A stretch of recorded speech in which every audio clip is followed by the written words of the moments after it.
pesquisa está associada com a proposta do CIAMP, tá? Bom, só para contextualizar com vocês, como eu falei, se a gente fizer uma busca na literatura sobre anuros, anfíbios anuros, no mundo inteiro, e estressores ambientais que vêm sendo estudados, a gente vai ver que o pessoal, nós vamos ver que tem muitos grupos brasileiros estudando, né, espécies nativas, como o Physalimos cuvieri, tem um grupo do IF goiano, de Urutaí, que está bem ativo nessa questão de trabalhar com plásticos, microplásticos, que é o grupo liderado pelo professor Guilherme Malafaia. Aqui na UFG nós temos, eu juntamente com o professor Tiago Lopes, que é um professor também do PGBAN, e ele atua no IPTESP, que é o Instituto de Patologia Tropical. Ele tem avaliado também espécies exóticas, como litobates catesianos, e avaliando nanopartículas de óxido de zinco, por exemplo. Tem o grupo da professora Lia, que o Seixas, eu acho que está um pouco associado, o Alessandro, o Marcelino, lá do laboratório, que monitora, faz o biomonitoramento morfológico e também com marcadores de mutagenicidade em anuros neotropicais. Tem trabalhos de revisão, esse de ecotoxicidade de nanomateriais em anfíbios, foi um trabalho publicado por um estudante de doutorado, ex-estudante, que ele acabou de defender o doutorado na sexta-feira, o Diogo, que também trabalhou com nanomateriais. Então, outros grupos trabalhando com pesticidas e avaliando, né, por exemplo, fungos, a infecção por fungos em anuros, que é uma das causas de redução da quantidade de populações de anuros e de anfíbios, de um modo geral, no mundo. E também pessoas avaliando em outros locais, como na Argentina, como aqui o professor Marcelo Larramendi, que é um grande biólogo que avalia o impacto de agrotóxicos em anuros e outras espécies, e eu também tive a oportunidade de colaborar com ele, uma estudante do CIAMB, fez parte do doutorado lá. Então, é só para vocês darem uma olhada, né, para a gente contextualizar aqui. Quem estuda, por exemplo, quem quer avaliar impacto de estressores ambientais, tem uma gama de estressores que podem ser ainda estudados, especialmente em espécies nativas, que é o intuito do nosso grupo aqui de mutagênese ambiental e ecotoxicologia. E uma coisa interessante é que essa área de avaliar estressores ambientais, ela está inserida na ecotoxicologia. Então, o que seria a ecotoxicologia? Então, a ecotoxicologia, a gente acabou de ter um congresso, né, o maior congresso latino-americano de ecotoxicologia, que aconteceu agora, e vieram, né, a gente teve um evento online, e o pessoal tem estudado diversos estressores ambientais. E o que está em alta agora, além dos agrotóxicos, são os micro e nanoplásticos. E o que seria essa ciência? Ela é uma ciência multidisciplinar que une ecologia e toxicidade. Então, ela é utilizada para analisar efeitos prejudiciais, por exemplo, de agrotóxicos em espécies não-alvo, é o que nós fazemos. Como o Alessandro mencionou, nós avaliamos aqui no grupo de pesquisa impacto de agrotóxicos tanto em seres humanos quanto em outros animais, como os anuros e também peixes. E essas análises fazem com que a gente seja capaz de avaliar o impacto desses agrotóxicos ou de outros estressores ambientais. Então, o agrotóxico ele tem um alvo. E essas espécies que nós avaliamos, elas não são alvo dos agrotóxicos, mas acaba que, como nós consumimos muito esses produtos, e eles são muito utilizados no nosso país, ou indireta, várias espécies. Tá? Bom, e o que a gente sabe de agrotóxicos no Brasil? Infelizmente, o nosso país é um dos maiores consumidores de agrotóxicos no mundo. Se a gente for observar, em 2019, foi o boom de autorizações de agrotóxicos no nosso país. Nós tivemos quase 500 produtos autorizados, alguns novos, outros não, mas isso mostra que a gente deixa um sinal de alerta para nós, né? Porque nós não deveríamos utilizar esses produtos da maneira que nós utilizamos. E uma coisa ruim, que além da gente utilizar muito agrotóxico, a gente ainda utiliza muito agrotóxico proibido aqui no nosso país. Tá? Um exemplo disso é um herbicida que é proibido no Reino Unido desde 2003 e nós utilizamos muito ainda aqui no Brasil, que é a atrazina. O nome até sugere alguma coisa, atrazina, de atraso. e é um herbicida, se nós formos olhar no ranking, ele está entre os 3 mais utilizados, especialmente aqui na região centro-oeste. E, infelizmente, quando esses produtos são misturados no meio ambiente, eles podem ter essa toxicidade aumentada, e isso acarreta prejuízos aos organismos. E um detalhe que nós temos observado aqui no Centro-Oeste, específico, onde eu faço as pesquisas, em Goiás, né, especificamente, os trabalhadores rurais, por exemplo, principalmente os pequenos, eles não sabem como manusear esses produtos. E aí eles manuseiam de forma errada, misturam os produtos, não utilizam a quantidade necessária, e isso acaba impactando, como eu disse, eles mesmos e também outras espécies. E o pior é que eles ainda também não utilizam de forma adequada os equipamentos de proteção individual. Sendo assim, como eu estou falando para vocês, nós temos aqui aplicação não seletiva de agrotóxicos na região neotropical, entre os principais responsáveis pela perda e a descaracterização de ambientes. E nós temos nos preocupado com a utilização desses produtos e o que eles têm causado como risco, potencial risco para o ambiente. Tanto que amanhã, depois eu vou mandar para ele, eu acho que eu já coloquei no nosso grupo do PELD, nós teremos aqui um momento, no final do dia, às 18 horas, no YouTube, e também via Facebook, um manifesto contra esse uso exagerado de agrotóxico. Então, o Brasil inteiro está fazendo esse movimento para alertar as pessoas quanto aos prejuízos que esses produtos têm causado. E, como eu citei anteriormente, eu sou geneticista, né, biomédica, atuo na área mais de genética, e por isso, o meu intuito é avaliar a genotoxicidade e mutagenicidade dos agrotóxicos em espécies não alvo. E hoje eu trouxe para vocês aqui 2 trabalhos que eu vou apresentar rapidamente, depois a gente pode discutir, sobre o impacto dos agrotóxicos em girinos, em larvas de uma espécie nativa, que é o Dendropsophis minutus. E esses agentes, né, os agrotóxicos que são genotóxicos e mutagênicos, nós temos, então, avaliações desses produtos que são feitas antes deles serem liberados, né, para uso, e agências como o IARC, que é uma agência que avalia o câncer, por exemplo, e até a própria União, a própria agência de controle de produtos também dos Estados Unidos, demonstram, por exemplo, uma incompatibilidade ou uma coisa diferente de resultados se comparar, por exemplo, a genotoxicidade de um produto que a gente usa muito, que é o Roundup. De acordo com o IARC, o Roundup, que é um dos produtos que eu vou mostrar aqui para vocês, ele é genotóxico e, portanto, ele pode até causar mutações e levar a carcinogênese em humanos, só que, de acordo com a União, com os Estados Unidos, com a EPA, essa agência, aquela agência, demonstrou que o glifosato não é genotóxico e nem mutagênico. Então, quando a gente vai observar e ler algo sobre, por exemplo, o Roundup, que é o herbicida mais utilizado no mundo inteiro, ainda tem essas discrepâncias, essas diferenças entre agências importantes do mundo. Só que a gente sabe que esses testes não são feitos, né, não tem nem como você realizar com todas as espécies, e nós, nos nossos estudos, utilizando larvas, girinos de anuros, a gente demonstra com clareza o tanto que esses produtos, em especial o Roundup, ou glifosato separado, ou uma amina que é usada para misturar com glifosato para aumentar o mecanismo de ação dele, que é a POIA, como que eles podem impactar o material genético desses bichos. Então, se os bichos têm um material genético com alterações, isso pode impactar a sobrevivência dessas espécies. E a gente sabe que os anuros, várias espécies estão sendo ameaçadas no mundo inteiro, e que uma das causas disso é esse uso desses produtos.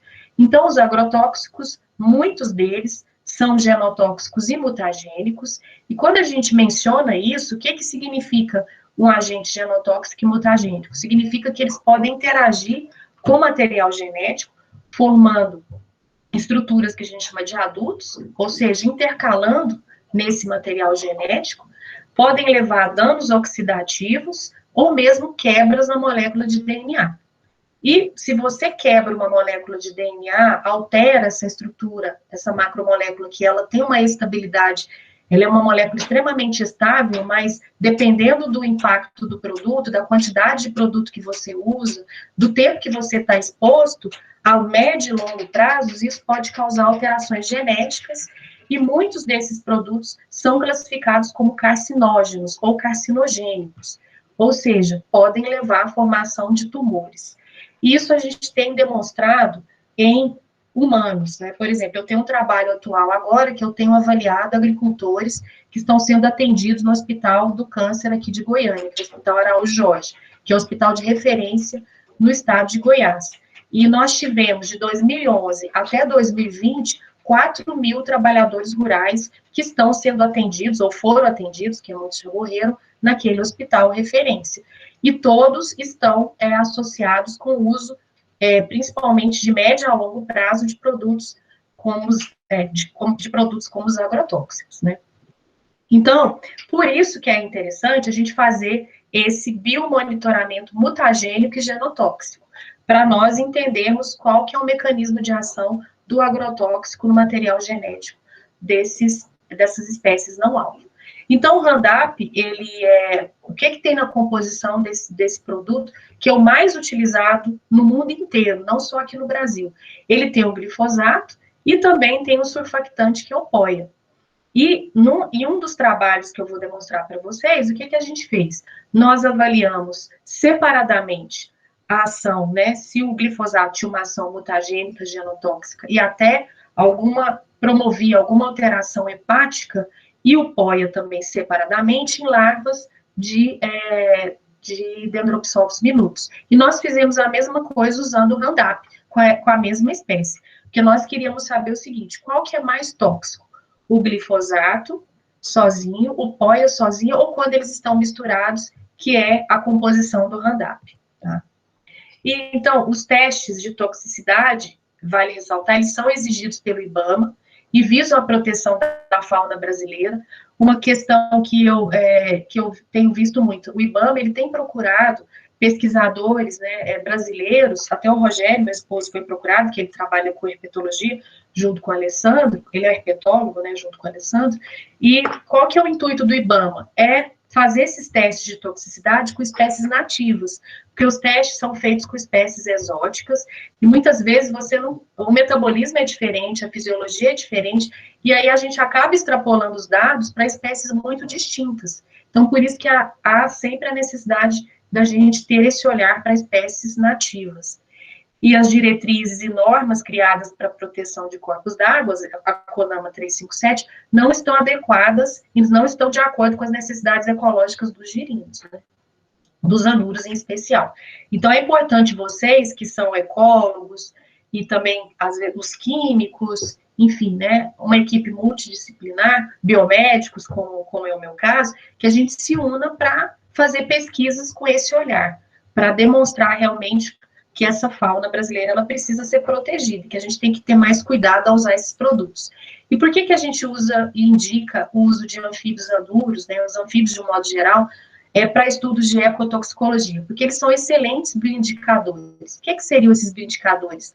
Eles são sensíveis às variações ambientais, devido às características de comportamento e também fisiológicas. E no nosso caso, a gente está trabalhando com a ordem Anura, né, dos sapos rãs e pererecas. E, em decorrência disso, quando nós utilizamos os anfíbios como bioindicadores, a gente avalia a integridade físico-química do ambiente e como esses organismos respondem às mudanças ambientais.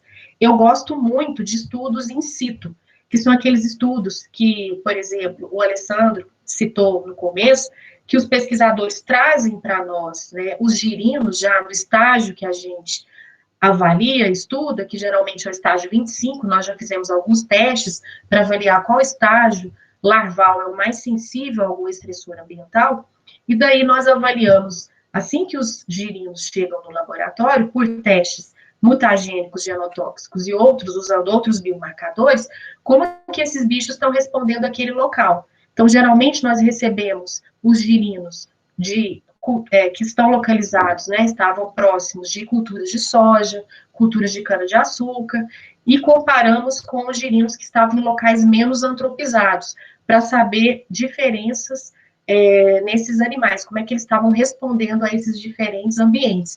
E aí o pessoal da ecologia de paisagem trabalha junto conosco, porque eles caracterizam todo o ambiente, e nós podemos, então, associar estatisticamente ou não, né, se há alguma associação, uma correlação entre o ambiente e aquelas respostas que nós visualizamos utilizando os biomarcadores.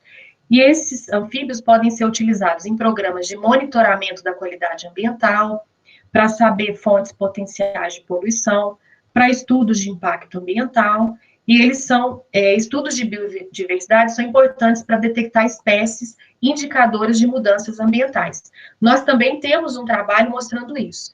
A Dendropsophis minutus, essa espécie, ela é excelente para detectar mudanças no ambiente.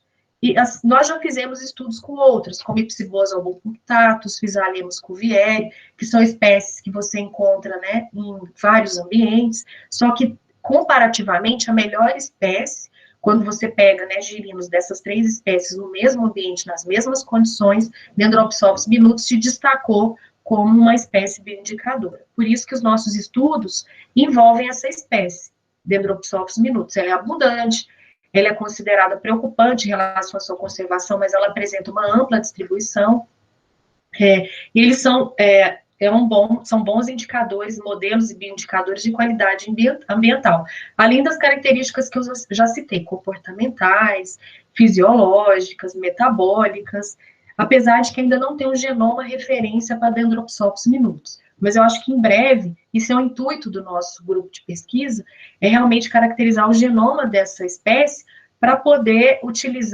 trabalhar com outros biomarcadores, até no nível molecular, trabalhar com genes, né, associados com reparo de DNA ou de detoxificação de xenobióticos, como o caso de agrotóxicos. E nós sabemos que esses anfíbios têm diminuído, né, a população desses anfíbios no mundo todo, em decorrência de poluentes ambientais, como eu falei, a gente está vendo a influência das mudanças climáticas, a fragmentação de hábitats, exposição à radiação ultravioleta, que é outra linha que vários pesquisadores, inclusive brasileiros, atuam, tem um grupo forte na USP de Ribeirão que trabalha com efeitos da radiação ultravioleta em anfíbios, introdução de espécies exóticas e alterações ambientais causadas pelo homem que vem de encontro com essas alterações climáticas que a gente está vivendo. E para isso, nós utilizamos para avaliar esse estresse que essas espécies não alvo sofrem, bioensaios. E no nosso caso, a gente trabalha com biomarcadores de genotoxicidade e mutagenicidade. Então, a genotoxicidade é qualquer lesão que o DNA pode sofrer. A mutagenicidade é, uma vez essa lesão acontecendo, caso ela não seja reparada, a mutação será fixada se a célula passar por pelo menos um ciclo de replicação. Então, não teve reparo e a mutação foi fixada. E nós temos marcadores para isso. Um bioensaio, uma metodologia que a gente usa muito é o ensaio cometa, e ele chama cometa porque você consegue ver a célula individual, e quanto maior a cauda do cometa, isso significa que mais quebra esse DNA tem. Então, lembra das quebras que eu mencionei anteriormente? Quebras de fita simples, quebras de fita dupla. Então, os agrotóxicos, geralmente, eles são classificados como agentes clastogênicos, ou seja, agentes que podem quebrar o DNA. E se essas quebras não forem reparadas, isso pode acabar causando uma mutação que causa, né, impacta negativamente aquela espécie. Aqui nós temos o exemplo de um núcleo de nucleóides sem o cometa, ou seja, eles estão íntegros, e aqui um núcleo totalmente fragmentado. E o cometa que nós utilizamos é um cometa quantitativo, nós conseguimos, graças a um software, atualmente nós não utilizamos o Comet Score mais, mas o Comet Score foi usado amplamente no laboratório, que a gente consegue medir o tamanho dessas quebras, né, usando alguns parâmetros, como o comprimento da cauda do cometa, o momento de Olive e a porcentagem de DNA na cauda. O que é esse momento de Olive? Ele nada mais é que um parâmetro que é a multiplicação do comprimento da cauda pela porcentagem de DNA que eu encontro na cauda. Então, o software, quando você pega a lâmina que você fez a eletroforese, porque o ensaio cometa é feito uma lâmina, nós fazemos uma eletroforese na lâmina. você cora essa lâmina com cybergreen ou brometo, no nosso caso a gente usa cybergreen, que é um intercalante de DNA, e nós conseguimos, graças a um software, capturar esses nucleóides e medir, então, esses parâmetros e fazer uma associação disso com o dano, com quanto de dano a espécie tem. E um outro teste bem simples que nós fazemos também é o teste do micronúcleo. Ele é um método eficiente, de baixo investimento, ele mede a instabilidade genética em grandes populações, ele detecta agentes que induzem quebras, clastogênicos, ou que induzem uma não divisão, né, não separação dos cromossomos ou das cromátides, por isso que a gente chama de aneugênico, ou seja, é capaz da gente detectar aneuploidias ou disfunções durante a divisão celular, principalmente durante a formação das fibras do fuso mitótico lá na mitose, por exemplo. E o que são esses micronúcleos?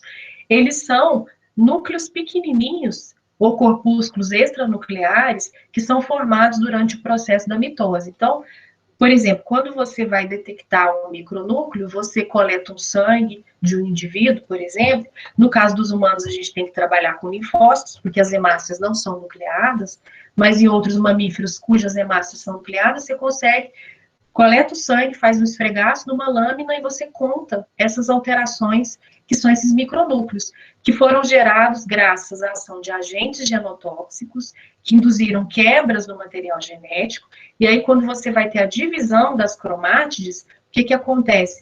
Vai ocorrer o rompimento de um pedaço ou de um cromossomo inteiro, gerando, ao final, nas células filhas, essas células esses corpúsculos, né, esses micronúcleos. E aí a gente conta esses micronúcleos comparando com o grupo controle.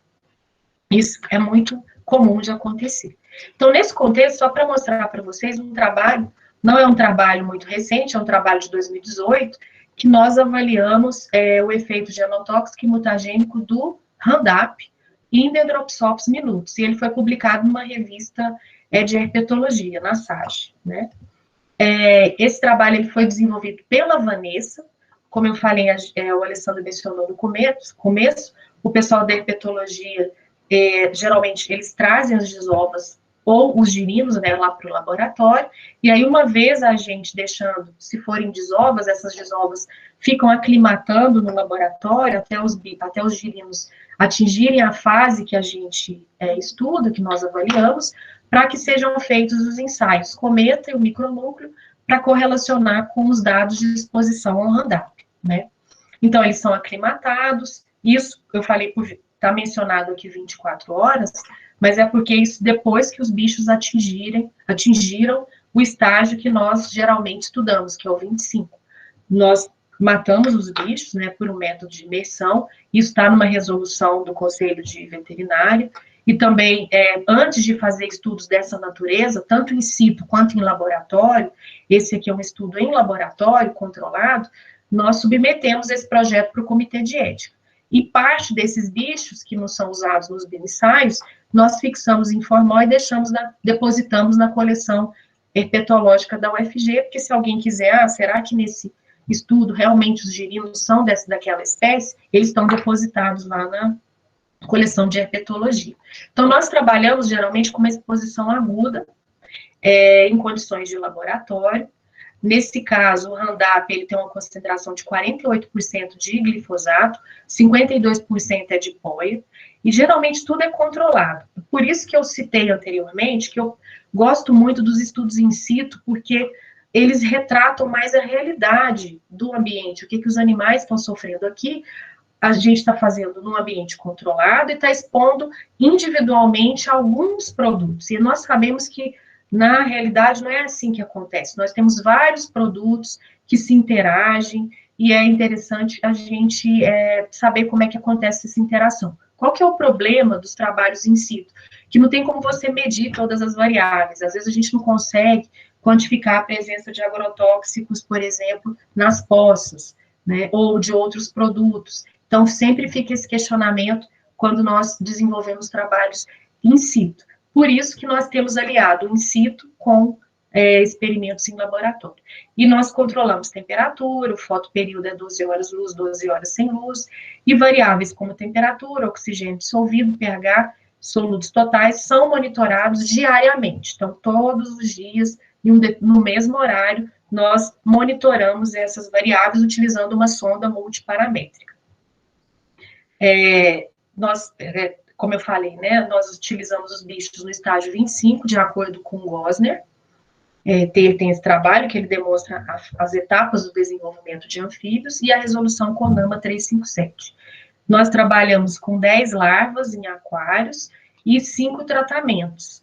E também nós tínhamos réplicas, tá, pessoal? Nós trabalhamos geralmente com 5 réplicas para cada tratamento. É de 3 a 5 réplicas para cada tratamento. E nesse caso, nós temos um controle negativo e os tratamentos que nós utilizamos para fazer esse experimento. Uma coisa que nós precisamos agora no grupo inserir, além do controle negativo, é um controle positivo. Porque todas as vezes que nós estamos submetendo os nossos artigos para revisão, os revisores têm questionado e sugerido que é importante ter um controle positivo para a gente saber se realmente nossa técnica está funcionando. Então, tem alguns produtos que são reconhecidamente já genotóxicos, mutagênicos, que a gente pode inserir nos nossos bioensaios, tá? E aí nós fazemos o ensaio cometa, não vou ficar falando para vocês, quem tiver interesse em ir para o laboratório ou participar, me peça que eu mando um vídeo para mostrar para vocês. A gente está na pandemia e tem as restrições de entrada no laboratório, mas eu acredito que até outubro, novembro, com o pessoal adiantando a vacinação, dá para a gente já aceitar mais pessoas no laboratório. Então, é uma eletroforese comum que nós fazemos em lâminas, tá certo? Usando uma cuba de eletroforese horizontal, tem as condições de eletroforese, e nós avaliamos, então, as lâminas com microscópio de epifluorescência. Aqui, na época que a Vanessa fez esse trabalho, ela corou ainda com brometo, como eu falei para vocês. Mas hoje a gente utiliza já o Cyber, e na época ela também utilizou um outro software, que é o OpenComet, que assim como o Comet Score ou Comet Imager, também é capaz de mostrar os valores que nós teremos para cada nucleóide do dano associado com aquele indivíduo ou com aquele pool de indivíduos que nós estamos avaliando. E outra curiosidade, quando a gente vai trabalhar com girino, para nós obtermos material suficiente para fazer o cometa e o micronúcleo, nós juntamos 3 indivíduos para cada de um determinado tratamento, de um aquário, fazemos um pool de indivíduos, a gente faz um pico na cauda desses bichos, a gente vai ter sangue suficiente para fazer os 2 testes, tá certo? Tanto o cometa quanto o micronúcleo. E o micronúcleo é simples, como eu falei, né? Nós fazemos esfregaço em lâminas, usamos um corante que é o GIMSA, que é o corante padrão para isso, e aí nós temos essa imagem bonita do micronúcleo. E outras alterações também que podem ser detectadas, além do micronúcleo. O que a gente viu de resultado nesse trabalho? Com todos os tratamentos que nós estudamos, a gente não observou morte de Dendropsopsis minutos após 96 horas de exposição. Desculpa, exposição ter escrito errado, tá, gente? É com S aqui. E nesse caso, isso é importante, todas as vezes que você vai fazer um estudo de toxicologia, você tem que relatar isso, houve morte ou não, e a nossa exposição foi uma exposição de curto prazo. O outro intuito do grupo é trabalhar com exposições de 21 dias, tá? Teve um trabalho que saiu na Stolten agora, que o pessoal fez com peixes, eles fizeram exposição de agudas, 96, depois de um mês, e até conseguiram acompanhar, foi feito com peixes, depois de exposição com glifosato, eles conseguiram acompanhar até 6 meses, então eles fizeram um estudo transgeracional, isso é bem interessante, é uma coisa a se pensar, né? E outro resultado interessante, que os danos dos girinos, ele foi significativo na concentração menor, de 0,28. E a gente não identificou diferenças significativas nos danos genotóxicos e mutagênicos nas concentrações maiores. Isso foi uma surpresa. Por que provavelmente isso aconteceu? Como a gente não fez um teste chamado de viabilidade celular, o que aconteceu? Nas maiores concentrações de 1, 2 e 4, o Roundup provavelmente deve ter introduzido ou causado morte celular. Como nós não fizemos viabilidade, nós avaliamos apenas as células que ficaram vivas. Então, por isso que a gente não teve um resultado estatisticamente significativo. Então, um furo, né, um gargalo, um problema desse trabalho foi isso. Como nós não fizemos a viabilidade, provavelmente esse achado foi em decorrência, esses achados de nas maiores concentrações, nós não termos danos genotóxicos e mutagênicos significativos, foi porque a gente não tinha material suficiente para fazer essa inferência. Isso foi colocado na discussão do trabalho. E as variáveis físico-químicas, elas variaram em todas as concentrações testadas. Quais foram elas? Né? O pH e a temperatura. E uma coisa que aconteceu, que para o teste do micronúcleo, nós encontramos diferenças significativas nas frequências de células binucleadas, em decorrência do aumento da temperatura. Agora mesmo eu vou mostrar a imagem sobre isso. E possivelmente o glifosato, ele tem uma ação aneugênica sobre o material genético. E essa ação aneugênica, de induzir aquela quebra de fragmentos, ela também pode ter sido uma explicação da gente não ter conseguido detectar diferenças significativas em relação ao controle nas maiores concentrações. Então, nós precisaríamos trabalhar com outros biomarcadores e também avaliar, fazer esse teste de viabilidade celular para ver o número de células viáveis, para realmente comprovar essas hipóteses dos motivos da gente não ter visto essa ação genotóxica e mutagênica nas maiores concentrações e apenas na menor. E as nossas imagens mostram isso, né? Olha só, na primeira concentração, no primeiro tratamento, nós tivemos uma porcentagem de DNA na cauda, lá, de quebras do material genético muito maior se comparar com o tratamento 2, o 3 e o 4, tá? E aí, o que deve ter acontecido? Esse número de células foi diminuindo e o cometa foi incapaz de mostrar esses danos nessas condições que a gente fez. E aqui uma situação interessante, que à medida que a temperatura vai aumentando, houve uma diminuição dessas células binucleadas. Então, a temperatura foi uma variável que impactou a formação de células binucleadas no nosso estudo. Porque, além do teste do micronúcleo, nós também fazemos essa avaliação de outros biomarcadores que o teste do micronúcleo nos proporciona. E qual que é a conclusão? Nós precisamos, alertar agricultores e agências reguladoras de produtos químicos para esses efeitos nocivos dos produtos, em especial desse que a gente testou, que é o Roundup, que é uma mistura de produtos, POIA mais glifosato. Essa concentração de 0,28 foi suficiente para causar danos no DNA. Então, essa utilização de Roundup, ela deve ser controlada e tem que ter cuidado na aplicação do Roundup por parte dos agricultores. Porque mesmo nessa concentração menor, e a concentração que, se a gente for olhar lá no CONAMA, para o glifosato, ela está preconizada como uma concentração ambientalmente relevante, segura, e nós vimos que para esses animais, essa concentração baixa foi capaz de impactar o DNA e aumentar a frequência de células micronucleadas em larvas de D-minutos, que estão no estágio 25. Bom, agora, recentemente, esse estudo saiu na Environmental Pollution, e como nós já tínhamos, como eu já mostrei para vocês, esse estudo na SAGE com Roundup, nós decidimos agora avaliar o efeito genotóxico, mutagênico e até problemas histopatológicos no fígado do POIA e do glifosato em Dendropsophis minutus. Então, nós já tínhamos feito aquele estudo que eu mencionei, que eu mostrei para vocês, com Roundup, que tem na sua composição POIA e glifosato, e agora a gente queria saber, bom, o glifosato a 0,28 mostrou algum efeito genotóxico. Nesse estudo da Environmental Pollution, nós fizemos o teste de viabilidade celular e a gente observou que nós tínhamos células suficientes para dar uma resposta bacana, tanto para o cometa quanto para o micronúcleo, nas concentrações que a gente testou. Então, nós fizemos umas melhorias, vou usar essa palavra, nesse trabalho aqui da Environmental Pollution. E ele foi, então, liderado pela Alice, e ele foi fomentado pelo nosso Pronex, que o Alessandro, ele faz parte, né? Então, nesse estudo, da mesma maneira, nós recebemos, em janeiro de 2020, 6 desovas de D-minutos de Rio Verde, tá? De um local que tem muito impacto, vocês sabem, vocês estão em Rio Verde, né? Vocês sabem que o agronegócio é bem pesado. No estágio 25 de Gosner, que é a melhor fase, de acordo com os nossos estudos, para avaliar esses efeitos genotóxico, mutagênico.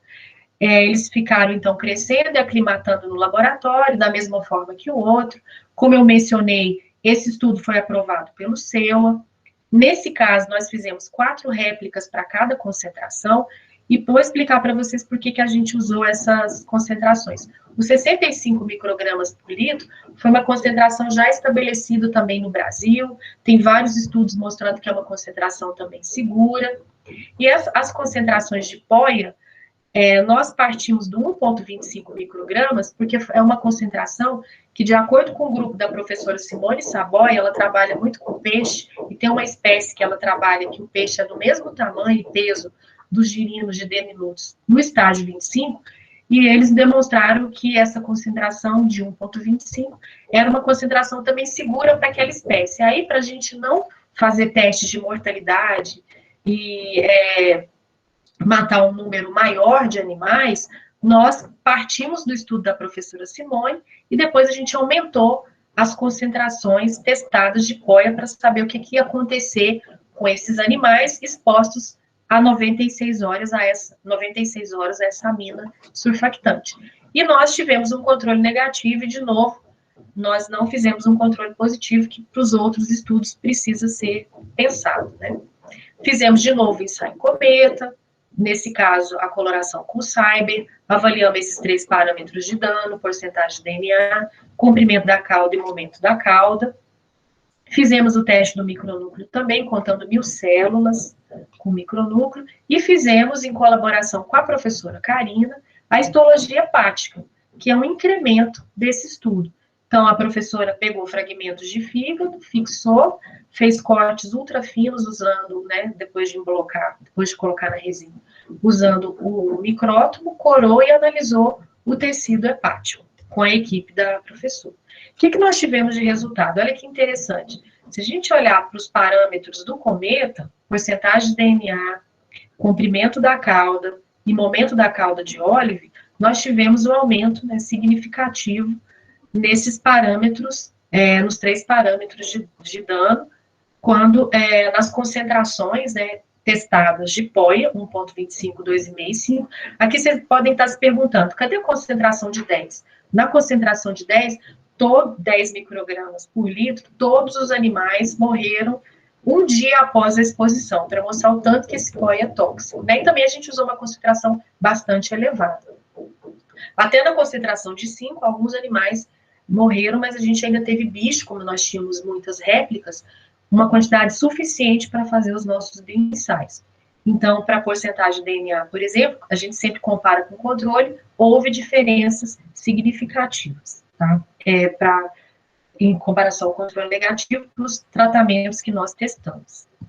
E para o teste do micronúcleo, nós, por exemplo, avaliamos os micronúcleos e também nós contamos todas as alterações eritrocitárias encontradas, para a gente saber se tinha diferença estatisticamente significativa entre o controle e os tratamentos que foram testados para a POIA e aqui para as ENAs, né, para o total. Então, as letras iguais mostram que não teve diferença, e as diferentes mostram que houve uma diferença em relação ao controle negativo para os tratamentos. Tá? E da mesma forma, nós fizemos para o teste do micronúcleo. Agora eu comentei com vocês, na concentração de 10 microgramas por litro, todos os animais morreram, tá certo? E aí, nós tivemos na concentração de 5 microgramas por litro de POIA, um aumento significativo, em comparação ao controle, de micronúcleos e células com núcleos lobados, que é uma outra alteração que aqui nessa figurinha a gente consegue visualizar. Então, são todas aqui alterações que a gente detectou fazendo o teste de micronúcleo nas larvas de anfíbios anuros, de Dendropsopsis minutus, desculpa.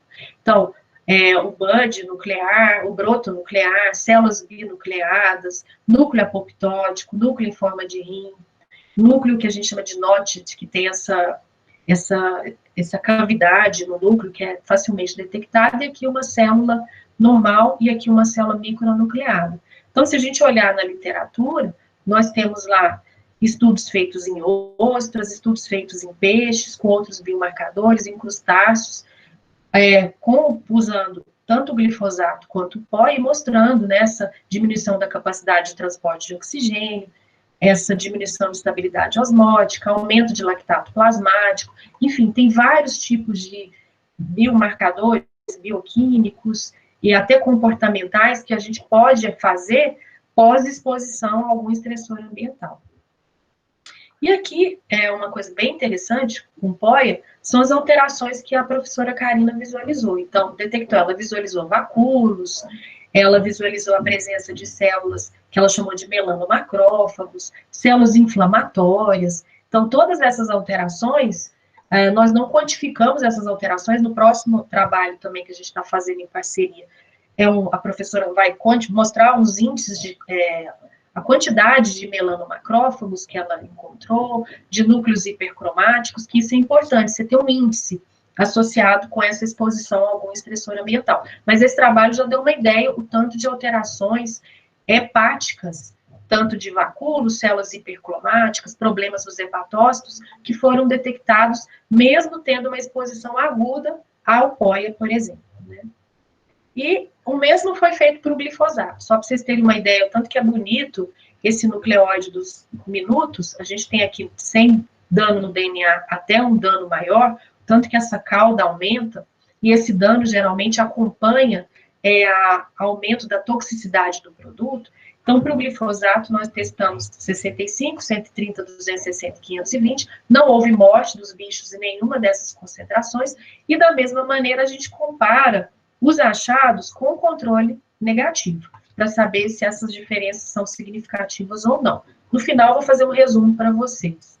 E o teste do micronúcleo, da mesma maneira, foi feito com glifosato, mostrando que houve, em algumas concentrações, diferenças estatisticamente significativas. Em especial aqui, se a gente olhar nessa de 520, que foi a maior concentração testada, tá? Para frequência de células micronucleadas. E aqui, de novo, as figurinhas, e a gente vê que houve, as imagens, desculpa, né, de células micronucleadas e binucleadas, mostrando que houve um aumento estatisticamente significativo da frequência de células micronucleadas e de células binucleadas, quando eu comparo o controle negativo com a maior concentração testada de glifosato. E aí, para outros organismos, como fisalemos, outras espécies, também houve aumento, de acordo com esse estudo de 2021, de micronúcleos, células e eritrócitos, e alterações nos eritrócitos, né, do tipo núcleo entalhado, após exposição com o glifosato. A mesma coisa com látrans, que o pessoal testou efeitos subletais desse produto, do glifosato, e observou lesões hepáticas. E o grupo lá do Marcelino, que é um conhecido de vocês, egresso do IF, que tem estudado, além dos morcegos que ele ama, ele também tem estudos com anuros do cerrado, mostrando aumento de micronúcleos após exposição a algum estressor ambiental. E, da mesma forma, alterações na histologia hepática após exposição com glifosato. No POIA, ele apresentou maior toxicidade hepática que o glifosato. No entanto, a professora também conseguiu ver esses vacúolos, ver a presença de esteatose hepática, melanomacrófagos, alterações, vacúolos, hiperpigmentação nessas células hepáticas dos girinos expostos ao glifosato. E aí, o que a gente teve de conclusão? Né? Que tanto o POIA quanto o glifosato têm um potencial genotóxico, mutagênico e causam danos no tecido hepático dos minutos. E uma coisa que chamou a atenção são essas porcentagens. O POIA provocou até 174% mais danos genômicos nos girinos expostos a todas as concentrações, e 6 vezes mais micronúcleo na concentração de 5 microgramas por litro, comparado ao controle. Lembrando que na de 10, todos os bichos morreram, a gente teve 100% de mortalidade. Então, teve um efeito dose-resposta, em especial no POIA, mostrando que o POIA ele é mais tóxico que o glifosato. E interessante que o POIA é uma amina utilizada para aumentar, para possibilitar que o glifosato tenha uma eficácia maior no combate a ervas daninhas, né, que ele haja melhor, de forma mais eficaz, como um herbicida. Então, isso acende o alerta da toxicidade dessas aminas. E o glifosato provocou até 165% mais danos nas concentrações de 260 e 520, e 5 vezes mais micronúcleos na concentração de 520, sempre comparando com o controle. E nós encontramos danos no tecido hepático em todas as concentrações de pó e glifosato. E esses danos hepáticos, a formação de vacúolos, o aparecimento de células inflamatórias, mostrando que alguma coisa estava impactando aquele fígado, né, principalmente na forma como ele metaboliza esse composto, estava associado que quanto maior a concentração testada de ambos os produtos, mais efeitos o pessoal da histologia visualizou nos fígados, nos hepatócitos. Então, agora a gente precisa realmente quantificar esses danos hepáticos, assim como a gente faz com o cometa e o micronúcleo, né? E aí, pessoal, é agradecer que nada disso seria possível se a gente não tivesse as agências de fomento, em especial a FAPEG, o CNPq, a CAPES, e também o laboratório lá da UFG de Herpetologia e Comportamento Animal, que é um grande parceiro e que sempre acredita nas nossas ideias e traz e identifica os animais, porque sem a identificação da espécie, sem as desovas, a gente não faria nada. Então, é um trabalho realmente em parceria. Aí eu agradeço vocês e espero que vocês tenham acompanhado, né, Alessandra, um pouquinho do trabalho. Obrigada, Alessandra. Não sei se era isso que você queria mais tempo, mas acho que eu fui muito breve, né? Você falou até 11 horas. Mas é isso. Obrigadão. Bom, Daniela, muito obrigado pela apresentação.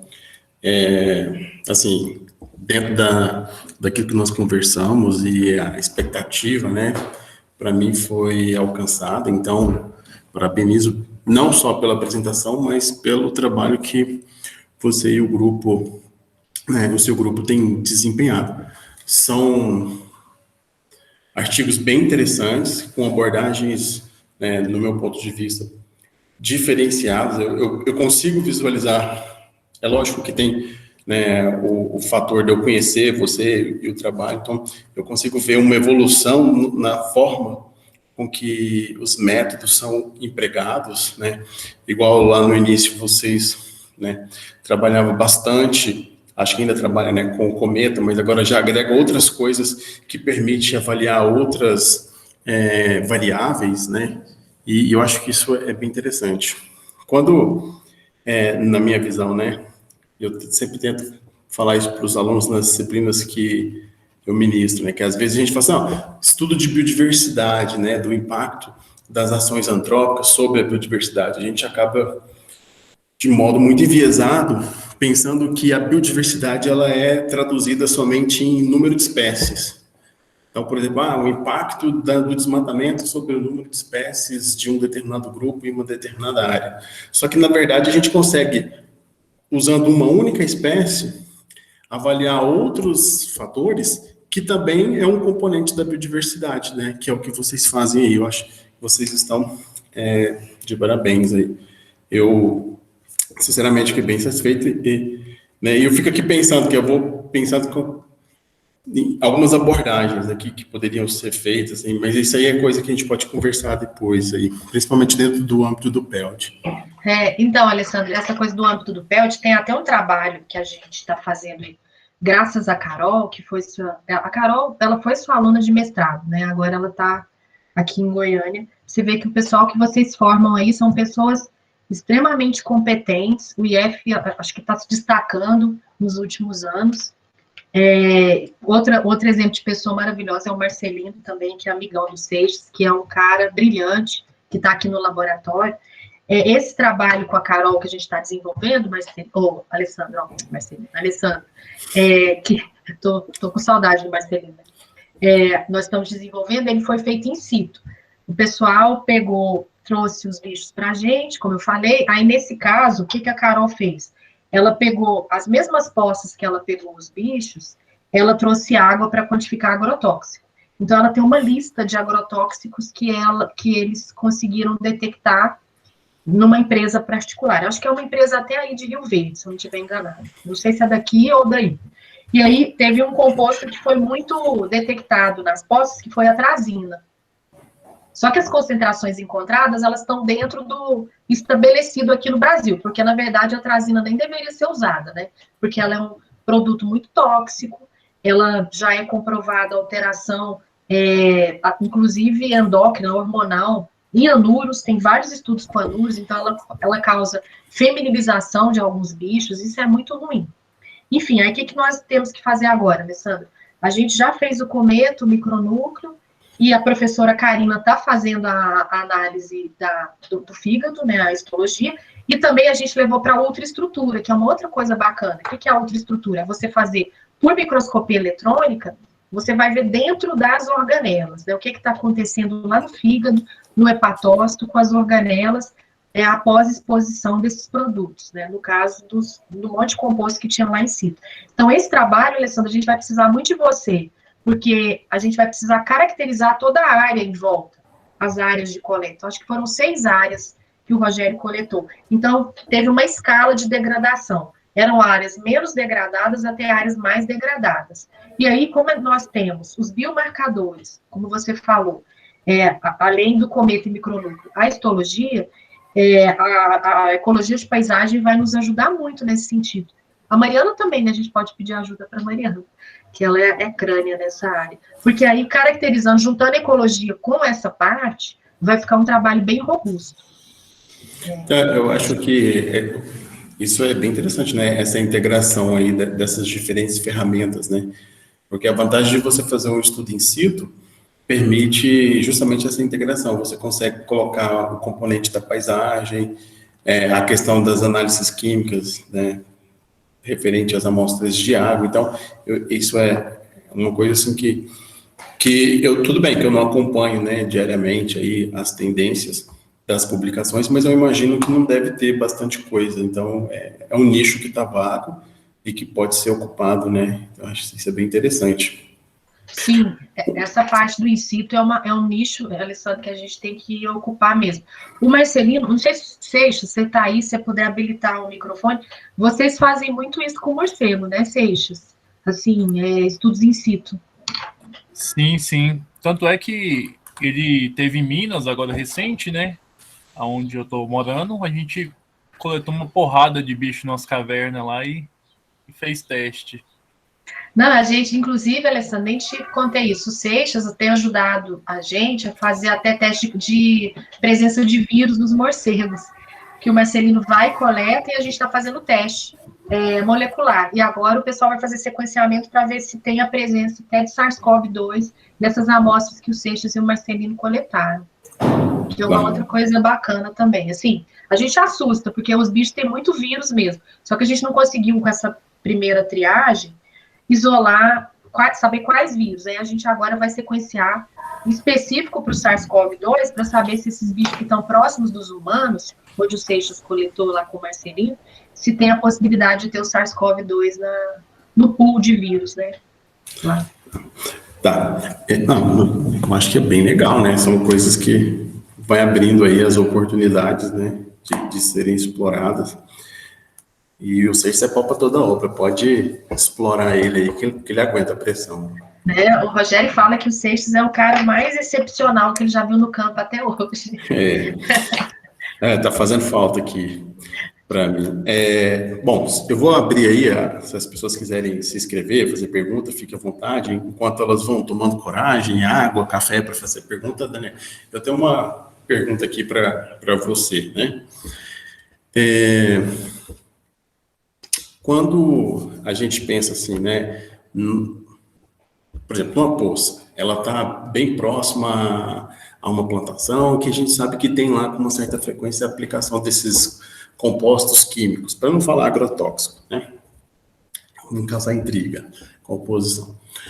E é bem provável que esses compostos químicos, eles não são empregados, na verdade, eles são empregados de modo conjunto. Não sei se o nome correto seria coquetéis, né? Mas eu acredito que eles devem fazer o uso, a mistura e tal. Você sabe me dizer se isso potencializa o efeito nocivo nos bichos? E aí a outra pergunta é, considerando os anfíbios, né, a fase larval, os girinos, você acha que faz sentido se a gente considerar o seguinte: Vamos supor, a espécie, geralmente os leptodactilídeos são predadores, né? Os girinos. Eu acredito que, por conta desse hábito alimentar, ele deve fazer uso da coluna d'água, de uma certa altura na coluna d'água. Eu não sei se eles ficam mais para baixo ou se eles ficam mais para cima na coluna d'água. Isso eu não sei mesmo, mas eu sei que eles devem fazer uso diferenciado desse extrato. E se a gente pegar outras espécies que têm outros hábitos alimentares, por exemplo, os herbívoros, que devem ter um uso diferenciado dessa coluna d'água, então você vai ter bichos que às vezes ficam mais superficial, bichos que ficam mais profundos. Você acha que faz sentido considerar o hábito alimentar e o uso da coluna d'água como um efeito potencializador? Tipo assim, sei lá, eu imagino que deve sedimentar ou não, ou esses compostos eles devem ficar mais na superfície ou mais no fundo, então, por conta disso, eles podem ser mais ou menos acometidos, ou você acha que não tem essa relação? Alessandra, essa pergunta é excelente, tem tudo a ver, tanto que quando a gente vai fazer, assim, os estudos em laboratório, dá para a gente até minimizar esse efeito, que você vai lá todo dia, a gente não chega a repor o composto, né, no nosso caso, que é uma exposição curta, de 96 horas, mas em estudos a longo prazo, dependendo da espécie, igual você comentou, o pessoal repõe, aí eles têm que fazer, tipo, uma movimentação por conta disso, da espécie. É uma coisa que até que a Denise chamou a atenção, ela falou, olha, você tem que conhecer o hábito, tem que saber, eu não sei falar isso, eu peço ajuda, parece que tem espécies que são lóticas, lênticas, tem que ver essa questão, e aí eu particularmente nunca fiz isso, sabe, Alessandra, nunca me atentei a isso, mas agora que eu pretendo fazer esses experimentos mais a médio e longo prazo, aí eu vou ter que pedir ajuda para meus amigos da herpetologia, você, o Fausto, para a gente pensar uma estrutura, um delineamento que minimize isso que você acabou de perguntar, que tem tudo a ver. Por exemplo, se o composto ele está no fundo e a espécie fica mais em cima, com certeza ela vai ser menos acometida por aquilo, né? Principalmente nesses experimentos até nos experimentos de curto prazo isso pode acontecer. Aí o pessoal, o que a gente tem feito também lá no laboratório, junto com essa equipe multi, são estudos comportamentais para ver isso, Alessandra. Com os agrotóxicos eu nunca fiz, mas com as nanopartículas, o Diogo, junto com o Vinícius, eles fizeram estudos de comportamento para ver como é que o animal estava, né? Se eles ficavam mais parados, quando tinha alguma espécie diferente, o que acontecia com a movimentação. Eu acho que se a gente também aliar estudos comportamentais, a gente pode responder isso que você perguntou. Agora, na sua primeira pergunta da potencialização, com certeza. Por isso que é interessante a gente não fazer apenas estudos com composto apenas, é fazer estudos com mistura. Porque aí você responde isso que você perguntou. Vai ter sinergia? Vai ter antagonismo? Quando que o produto vai ser mais potencializado? No caso do Roundup, por exemplo, o Roundup era a mistura de glifosato e de POIA. Olha só, ele foi menos tóxico para os bichos na mesma fase, tudo bem que as concentrações que a gente testou tinham diferenças, se a gente comparar o glifosato separado do POI. Então, naquele experimento, assim, o que a gente poderia pensar, né? Que o glifosato, ele até estava diminuindo essa toxicidade do POI, né? É uma coisa que eu pensei depois que a gente fez esse estudo da Alice, sabe? Mas o interessante agora é você fazer essa interação. Tanto que o pessoal não tem feito nada isolado, Alessandra, é só em associação para responder isso que você questionou, em decorrência de ficar mais perto do que acontece no meio ambiente, porque no meio ambiente você não tem, vou pulverizar hoje isso, só daqui 15 dias vou pulverizar outra coisa. Não, o pessoal faz um coquetel mesmo, uma mistura de produtos, herbicida com fungicida, e aí você pode ter essa toxicidade ampliada.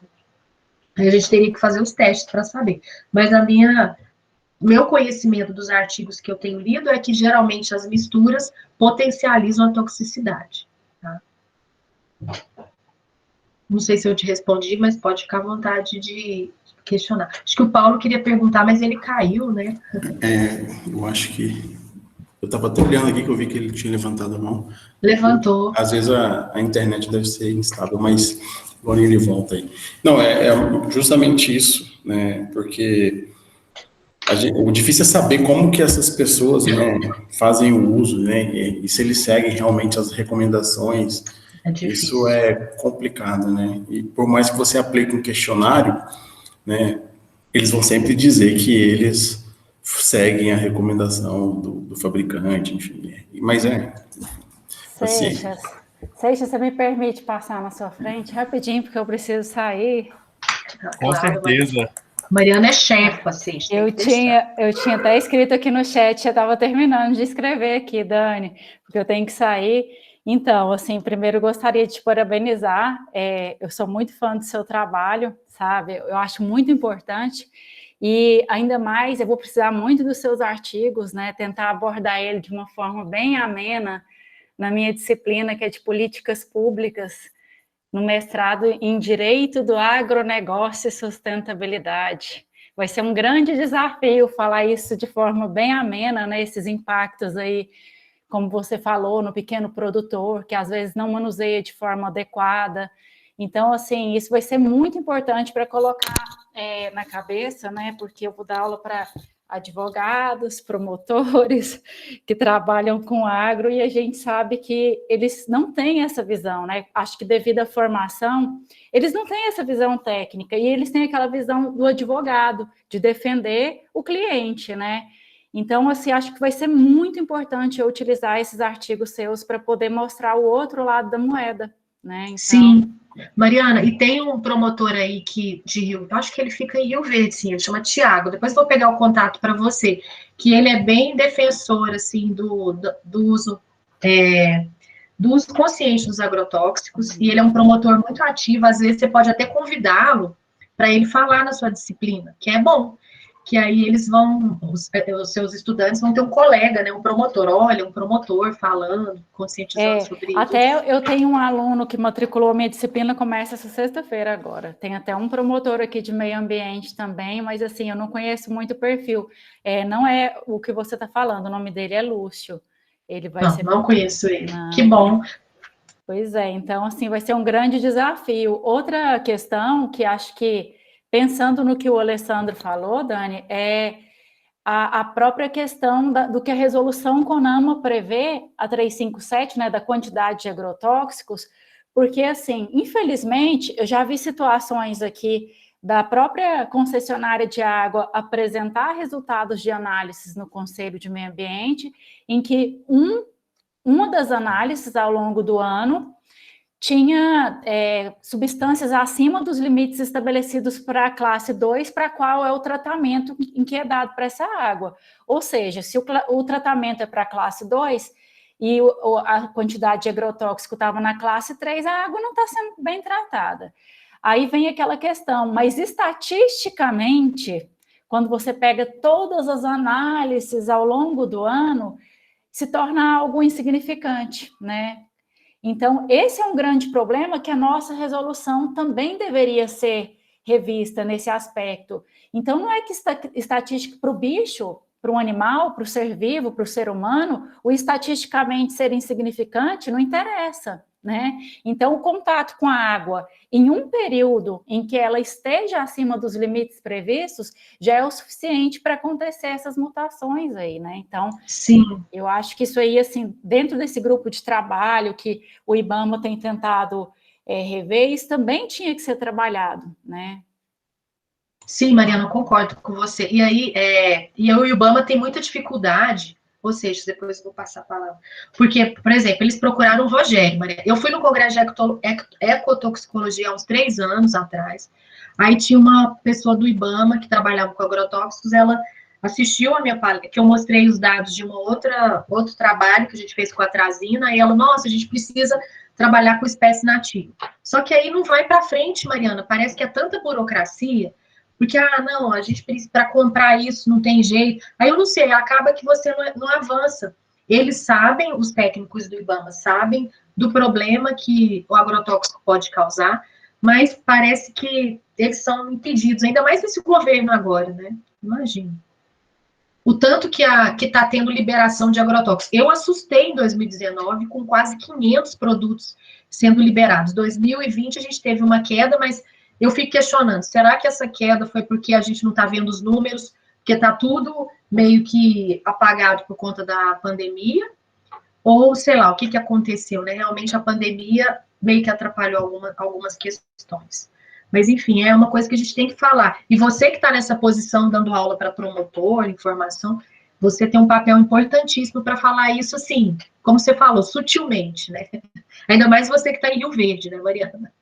Aí o agro é pop, o agro é tech mesmo. Né? Tem que ser sutil, não adianta ser radical, tem que ser com delicadeza para tocar nesse assunto, viu? Sim, aí tem que falar, não é que você é contra o agronegócio, é que você só está mostrando o outro lado da moeda que precisa ser revisto, porque senão a gente não vai ter ambiente para plantar, não vai ter comida de qualquer jeito, o solo vai ficando empobrecido, as espécies vão morrendo, e você tem um exemplo super bacana aí do outro lado legal, que é a Mata do Lobo, aquela fazenda, Exato. Que tem a Maria Tereza que está fazendo uma outra coisa, está vendo tanto que o ambiente está melhorando.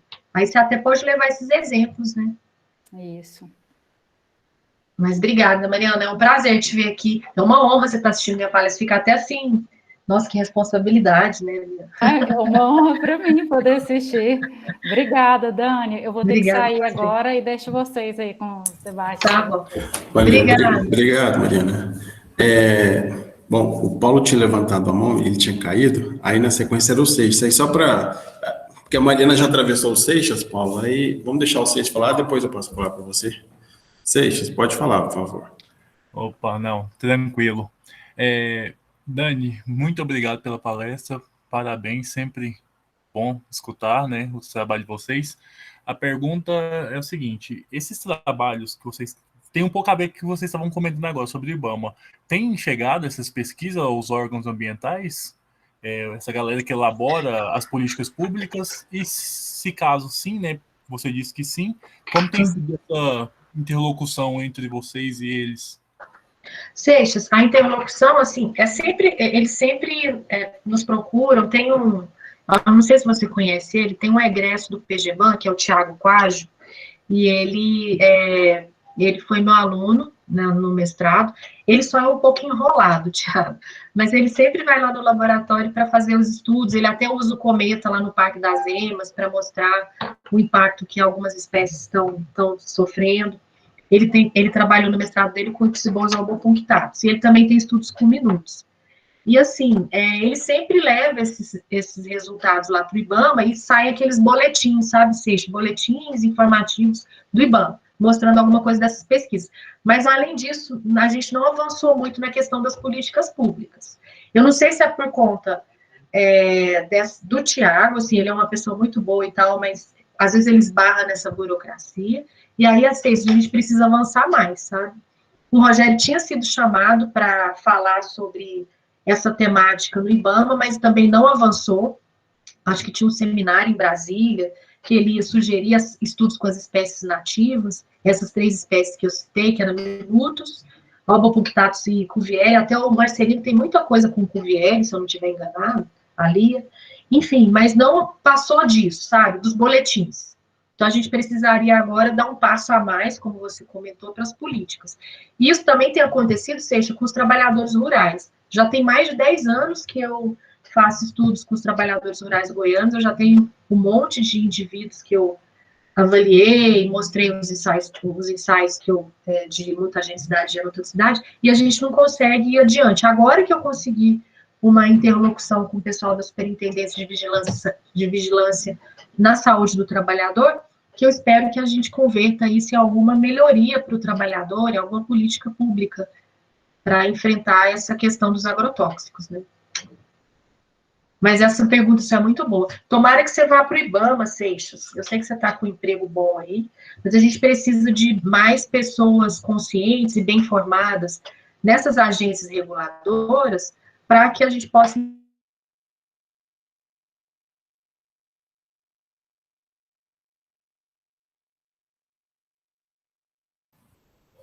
Deu uma travada aqui. Acho que caiu. Vamos aguardar um pouco aí para ver se ela retorna.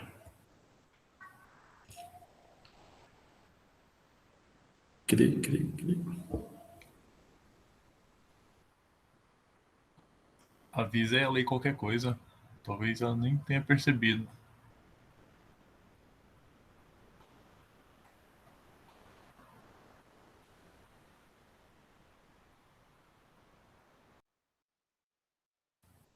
Eu mandei mensagem aqui para ela aqui, para ver. Essa questão de internet é complicado, cara. Ontem mesmo eu não consegui acessar e-mail, pra vocês terem uma ideia. Tava complicado de acessar e-mail. Hoje até que tá fluindo, eu fiquei até com medo de não conseguir participar aqui, mas por hora tá dando tudo certo. A minha também tá até boa hoje. Eu tava com 2 computadores conectados ao mesmo tempo, fazendo download. Até assustei. Falei, caraca, hoje tá... Não tá igual o dia da apresentação do Rogério. Fiquei tentando. É horário. Bom, aproveitando aí que a Daniela deve voltar aí. Pois é, Paulo. Então, considerando que você também é biomédico, né? Às vezes usar aí a fala da Daniela como inspiração. Às vezes você começa a trabalhar com sapo também. Modelo para você trabalhar vai ter, ó, a gente sempre coleta. Né? Vai que... Estou aqui falando para o Paulo, Daniela, que como ele é recém-chegado aqui, né, relativamente falando, usar você como inspiração e tirar ele desse mundo perdido dos tripanossomos e trazer para os sapos. Na verdade, dá para até para uma coisa que eu tenho pensado, Paulo, e talvez a gente pode conversar se você tiver interesse, é abordar essa questão de parasitologia, né, na herpetofauna. Tem bichos que estão na coleção ali, às vezes já daria para fazer alguma coisa se você tiver interesse, mas como a gente vai coletar também, né, às vezes é uma oportunidade de fazer uma integração. Bom, mas já que a Daniela voltou... Ô, Alessandro, e a outra coisa que, não sei se vocês estão me ouvindo, desculpa, eu tive que entrar no celular. Espera aí. Vocês estão me ouvindo? Sim. Uma coisa que eu estava pensando que o Paulo pode fazer também, era, se ele topasse, era aliar a área dele com a questão dos plásticos em anfíbios, sabe? Não tem, acho que ninguém fazendo isso. O pessoal está trabalhando com peixe, está trabalhando com morcego, está trabalhando com um monte de grupo, mas eu não vi nada com sapo. Era uma coisa legal. Aí eu variar, pegar, por exemplo, parasito, com esses plásticos, fazer um monte de coisa bacana. Oi, Paulo. Pois não, pode perguntar. Bom, antes eu queria agradecer ao Alessandro, né, por proporcionar, né, esses momentos, né, na disciplina dele. Eu acho que eu vou até pedir um certificado, viu, Alessandro, da pós, viu? Porque esses momentos, eles nos inundam de ideias, né? Eu sou recém-chegado aqui no campus, né? Ainda estou um pouco confuso ainda sobre as minhas linhas de pesquisa, né? Que eu vou desenvolver aqui no PPGB. Ainda não fui credenciado ainda, né? Ainda estou em processo de credenciamento. Mas, Alessandro, muito obrigado. E, Daniela, é um prazer imenso te conhecer, né? Eu fiquei encantado com a sua fala e também com a sua trajetória, né? Eu acho muito importante, né? Quando um pesquisador ele sai da sua área de conforto, né? Da sua formação mental, né? E se debruça em outra área, né? De fato, eu fiquei muito encantado. E eu tenho 2 questõezinhas, né? Uma é sobre a ocorrência, né? De hemoparasitos, né? Em especial protozoários nesses anuros, né? Porque você coleta o sangue deles também, né? E uma outra questão é mais um comentário mesmo, porque eu fiquei muito impactado com dados do Cometa. Eu trabalhei com reparo de DNA em leishmania, né? E trabalhava com uma droga que era uma droga radiomimética. E era uma droga muito forte, era MS, é o metilmetano sulfonato. E provocava, né, quebra da dupla fita de DNA, né? E eu achava ela extremamente, né, forte, né? E fiquei muito surpreso, né, em saber, né, que alguns agrotóxicos, né, têm o mesmo mecanismo de ação da droga. E nesse sentido, eu gostaria de saber também como que os anuros, né, eles respondem a essa agressão. Porque normalmente a gente tem, né, 2 vias de reparo, né, para a quebra da dupla fita, né? Recombinação homóloga, né, e junção de extremidades não homólogas. E normalmente sempre existe também, né, um predomínio dessa via, né, de uso dessa via. Então, por exemplo, Leishmania quase não fazia, né, junção de extremidades não homólogas. Então, quando tinha uma dupla quebra, né, as consequências não eram tão grandes assim. Em anuros, como que ele responde a essa agressão do DNA? Paulo, essa pergunta, eu que agradeço por ter te conhecido, muito bom conhecer um colega biomédico. Tomara que você venha também agregar nessa área junto com o Alessandro, que o grupo do Alessandro é muito bom, né? Então, Paulo, até bom juntar seu conhecimento, a gente nunca avaliou como é que seria o reparo dos bichos. Uma coisa que a gente tem feito em abelha, Paulo, que é assim, nós fazemos a exposição do estressor, aí 15 minutos depois a gente coleta o material e faz o cometo. Aí a gente tem uma lesão X. Depois, 30 minutos a gente coleta mais material e aí vê como é que está a lesão, se ela diminuiu ou não. Então, eu não tenho ideia, Paulo, dessa pergunta sua, como é que é feito o reparo nos animais. É uma coisa que a gente precisa fazer e você deve conhecer. Tem o cometa que você faz usando aquelas enzimas para ver a questão do reparo, né? Então, por exemplo, eu tenho uma ideia de que alguns agrotóxicos, além deles serem clastogênicos, induzirem essas quebras que você mencionou, eles também induzem muito dano oxidativo indiretamente pela formação dos radicais livres. Então, eu tinha muita vontade de fazer um ensaio diferenciado para mensurar o reparo de bases oxidadas, por exemplo, que é aquele que você consegue pôr uma enzima, né, a OGG, e aí você coloca sem e com e vê como é que aconteceu o reparo. Então, eu não tenho ideia, Paulo, é uma coisa que a gente... E eu acredito que não tem estudo sobre isso, em anuros, viu? A gente vê muito em peixe, mas não vê em anuros o pessoal citando isso. A gente faz o ensaio cometa mais como uma triagem só para saber. Teve dano, tanto que eu nem discrimino os danos. Eu não sei se você reparou que eu nem falo, olha, pode ter esse e esse dano, mas eu não consigo, com o cometa que eu faço, que ele é muito simples, categorizar quais são os danos que estão acontecendo. E aí você citou uma coisa interessante. Por isso que é legal a gente usar um controle positivo, né? Porque, por exemplo, o MMS, a gente sabe que ele é muito genotóxico e mutagênico. E aí, às vezes, você, trabalhando com controle positivo, você consegue até comparar os tipos de lesões e fazer alguma inferência. Mas é uma coisa, Paulo, se você topar, que a gente pode fazer em parceria, porque eu não tenho ideia. E aí, se você tiver sugestão de delineamento, a gente até pode fazer no nosso próximo experimento agora do final do ano, tá? É uma pergunta muito bacana.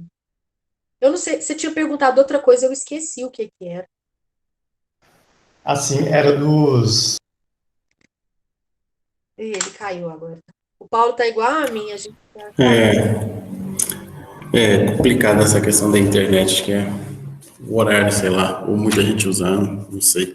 Mas, assim, o interessante dessas palestras, né, é que a gente acaba conhecendo pessoas, né, que a gente nem imagina que pode ter um grau de afinidade de formação, né. Eu acho interessante isso, assim, que tem possibilitado isso, já tinha dado essa reparada, vamos assim dizer. Mas o Paulo, ele é novo aqui, né? Então eu acredito que para ele é importante mesmo conhecer outros pesquisadores de áreas correlatas e às vezes estabelecer contato, mesmo que não dê nada, né? Assim, no primeiro momento, mas pelo menos saber que está lá, que pode fazer. Bem interessante. Eu não sei se, enquanto o Paulo volta, né? Se mais alguém tem alguma pergunta, mas enquanto isso a gente pode ir conversando aqui, Daniela, que é o seguinte. A gente falou aqui, né? Quer dizer, a Mariana falou, né? De modo sutil, falar com essas pessoas, né? Até para não virar assim, inimigo, né? No primeiro contato, e tal. Bom, considerando aí a sua atuação com produtores rurais e também com os animais, já teve alguma ocasião em que você, assim, ou seus estudos, na verdade, né, foi desacreditado por conta do negacionismo, né? Essa é uma palavra que está muito em moda hoje no Brasil, infelizmente, mas, assim, já teve ocasião que você, ao apresentar os dados, sei lá, numa reunião, num órgão, as pessoas quererem desacreditar a informação que você estava trazendo, baseado naquele negacionismo clássico que a gente tem observado aí? Isso, demais, Alessandro. Tanto que em 2019, no final do ano, o grupo que eu faço parte, a gente foi chamado para dar um monte de entrevistas. Então, a gente foi no Jornal do Campo, nós fomos na TV Anguera, enfim, para falar sobre isso. E aí as pesquisas sempre saíam no Instagram, por exemplo, o pessoal coloca no Instagram. Se você vê os comentários, lá vem essa turminha da entidade pública, das drogas, falar esses absurdos. Vai tentar alimentar a população sem agrotóxicos para ver como é que é, vai para Cuba. A gente ouvia muito isso, né? E teve uma vez que o Tiago mesmo, ele foi dar uma palestra, acho que era no encontro de PELDES que teve na UFG, que o Fausto que organizou. E aí ele mostrou os resultados do trabalho dele, que ele fez lá em EMAS. Como é que foi o delineamento dele? Ele fez um estudo in situ, a gente não publicou esse dado ainda, que ele até está coletando em mais locais para aumentar a robustez do trabalho. Ele coletou mais internamente no parque, e aí ele foi fazendo gradientes de dentro para fora do parque, né? E ele coletou girinos naquela fase 25, e a gente sabe que no parque já foi feito um estudo até por uma equipe do Seixas, que do Seixas não, gente, é do Marcelino, porque eu acho que o Seixas e o Marcelino trabalham junto, que eles analisaram agrotóxicos lá dentro do parque e viram a presença de atrazina e outros herbicidas. Aí, Alessandro, o que ele teve de resultado? Que, à medida que ele ia passando de dentro para fora do parque, isso já era esperado, o número de danos no material genético aumentava, assim, 3, 4 vezes nos bichos, né? E aí ele foi apresentar esse trabalho para esse público lá do PELD. E dentro do público do PELD, o cara que coordena o parque, que eu esqueci o nome dele agora, você deve conhecer, o diretor, acho que é diretor do parque, ele convidou uns fazendeiros que ficam próximos do parque. Nossa, o Tiago quase apanhou dos fazendeiros. Eu não sei se a Súria estava nesse momento. Sem brincadeira, foi um bate-boca falando que o Tiago estava inventando, que o trabalho dele tinha um monte de furo, que ele não tinha quantificado os agrotóxicos. E o Tiago, no dia que ele foi coletar, Alessandro, ele tirou uma foto de um avião passando pertinho do parque, fazendo pulverização aérea. E a gente sabe que isso é proibido por lei, essa pulverização aérea numa distância X do parque. E aí ele ainda tirou essa foto e mostrou na apresentação dele. Quase foi assim, e por azar eu não tinha ido nesse dia, que eu acho que eu estava dando aula. E o Tiago ficou sozinho, e ele não é preparado para isso. Eu já estou mais que calejada, porque eu apanho de sindicato, sou questionada principalmente pelos grandes trabalhadores. Os pequenos, eles são mais humildes. Os grandes, quando eu vou coletar sangue, os donos das empresas ficam do lado, e aí eles ficam monitorando, o que você vai ter de resultado, o que você vai divulgar? Aí eu tenho que falar, não, eu não divulgo o nome, não divulgo nada. Tanto que o Cometa, o Paulo deve saber, ele deve lembrar, o Cometa tem um valor populacional. Por exemplo, se eu fizer o Cometa seu, Alessandro, falar para você, Alessandro, você tem 60% de quebra no seu material genético. Isso pode não dizer nada, porque pode ser no momento que você está estressado, que você bebeu, tem várias variáveis que comprometem o ensaio. Então, você tem que estar inserido num grupo para fazer uma média do dano, né? Então, eu já apanhei demais, nossa. Mas, assim, eu continuo fazendo minha parte. Só que, assim, se eu já apanhei, eu também já fui muito bem recebida. Por exemplo, em Silvânia mesmo, quando eu fiz o estudo lá, tanto com os bichos quanto com os humanos. O prefeito de Silvânia, ele abriu as portas da cidade. Ele abriu as portas da Secretaria de Saúde, da Secretaria de Meio Ambiente, da Rádio de Silvânia, para que a gente pudesse falar sobre os achados, do Jornal de Silvânia. Então, assim, também teve esse lado legal, sabe? De ser bem recebido.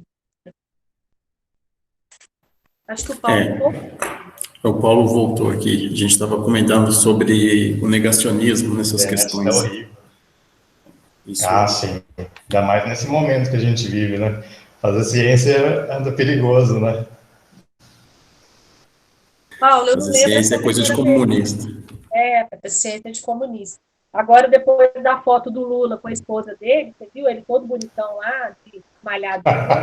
Agora é que a coisa ficou pior ainda. O Lula não é coxinha, como diz, né? Depois daquela foto. Oi, Paulo. Eu esqueci a sua primeira pergunta, se você puder falar ou comentar para a gente. Ah, sim. Era sobre a ocorrência de hemoparasitos, em especial protozoários, no sangue coletado desses anúrios. Paulo, essa é uma outra coisa que eu ia te convidar. Se der, Alessandro, para a gente fazer nesse PELD, a gente poderia inserir o Paulo. Não sei como é que, se você topasse, eu sei que não é uma proposta, assim, que não está no objetivo, mas seria legal demais. Paulo, não tem ninguém fazendo isso para anúrios aqui no centro, aqui em Goiás, que eu saiba. Tem uma professora que foi recém agora credenciada no PGBAN, aqui da UFG, que é a Luciana. Ela trabalha exatamente com essa temática de parasitas, mas ela trabalha com peixe. Com anúrio, ela nunca fez. Eu acho que era uma coisa, viu, Alessandro, para a gente pensar, para agregar Eu conheço, assim, algumas pessoas que trabalham, né, talvez você vai se lembrar dele, Daniel, o Fabrício Oda, que foi aluno do Rogério, do mestrado, hoje ele está como pós-doc, eu esqueci em qual estado, mas ele é uma das pessoas que tem atuado, tem o Robson Ávila e tantos outros, mas se eu não estiver enganado, eles trabalham bastante com parasitas do trato gastrointestinal. Então, tipo assim, pega os bichos lá, geralmente de coleção, abre os bichos e vê o que tem lá no estômago dos bichos, ou ectoparasitas, né, que eles também trabalham. Eu desconheço, né, que a Daniela está falando, não só em Goiás, mas assim, no Brasil, de modo geral, um grupo que trabalhe com essa parte que você falou, né, hemoparasitos. E é também um nicho vago e que a gente tem interesse, porque a gente pode estabelecer aí um protocolo de coleta, né, para pegar os bichos, para extrair sangue dos bichos. Isso bom, da minha parte é relativamente fácil, que é pegar o bicho. Agora, extrair sangue, essas coisas, ver, aí eu já não faço ideia de como que isso funciona, nem quanto isso é difícil. Paulo. Isso é fácil, a gente faz tranquilo para o Paulo. É claro, assim, a gente tem total interesse. Se o Paulo estiver animado aí, a gente pode conversar. Paulo, a Daniela está falando a respeito do PELD, eu não sei se você está ciente, mas é um projeto que nós submetemos ao CNPq e ele vai ser contratado em breve, essa é a promessa que nós temos, pela FAPEG, e é um projeto de longa duração, né?